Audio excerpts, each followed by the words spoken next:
আল্লাহ যখন যা করে বান্দার ভালোর জন্য করে। হয়তো প্রথমের দিকে আমরা সেটা বুঝতে পারি না, কিন্তু সময়ের পরিক্রমায় যখন বাস্তবতা নিয়ে সামনে আসে, দিন শেষে আমরা বলতে বাধ্য হই আসলেই ওই দিন ওই ঘটনাটা হওয়াতে ভালোই হয়েছে। আল্লাহ কখনো বান্দার ক্ষতি চাই না। আল্লাহ যদি ক্ষতি চাইতেন সকালের নামাজ না পড়ার কারণে কান্না করে দিতে পারতেন। যদি আল্লাহ ক্ষতি চাইতেন দুপুরে নামাজ না পড়ার কারণে ল্যাংড়া করে দিতে পারতেন। আল্লাহ সেটা চান না। আল্লাহ চাই বান্দার সব সময় ভালো। আর মা তো দেখেন জন্ম দেওয়ার কারণে সন্তানের তো অপরাধ করার পরও মা সন্তানের প্রতি কতই ভালোবাসা, কতই মায়া। বাবার কাছ থেকে সন্তানের পিঠকে বাঁচাই ফেলছে, এরকম হাজারো মা আছে ওই মায়ের জন্য। কিন্তু আল্লাহ পাক রব্বুল আলামিন বান্দার উপর কতটুকু ভালোবাসে দিয়েছেন সেটা আমরা বান্দারা বুঝতে পারি নাই বলে শয়তানের ফাঁদে বারবার পা দিয়ে আটকাই যাচ্ছি। মনে রাখবেন, মনের মধ্যে কথাটা বসাই ফেলবেন, আল্লাহ যখন যা করে বান্দার ভালোর জন্যই করে। একদিন না একদিন সেই ভালোটা আপনার বিবেকে এবং মনে প্রমাণ হয়ে সামনে চলে আসবে।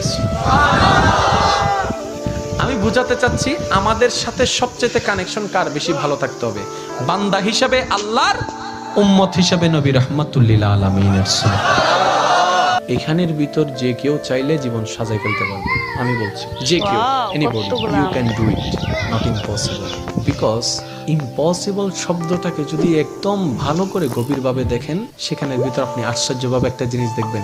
ইম্পসিবল একটু যদি ডিফাইন করেন, ভাগ করেন, দেখবেন আই এম পসিবল।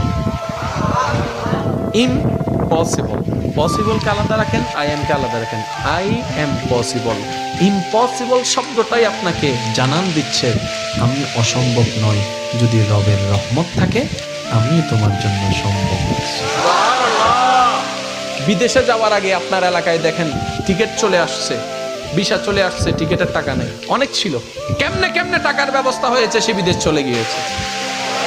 এখানে অনেক ব্যবসায়ী আছে, ব্যবসা শুরু করার সময় সেই পরিমাণ টাকা ছিল না, কেমনে কেমনে ব্যবসা শুরু হয়েছে। দেখ কেমনে কেমনে, রব বলে তো কেমনে কেমনে না, একটু আমার দিকে টাকা।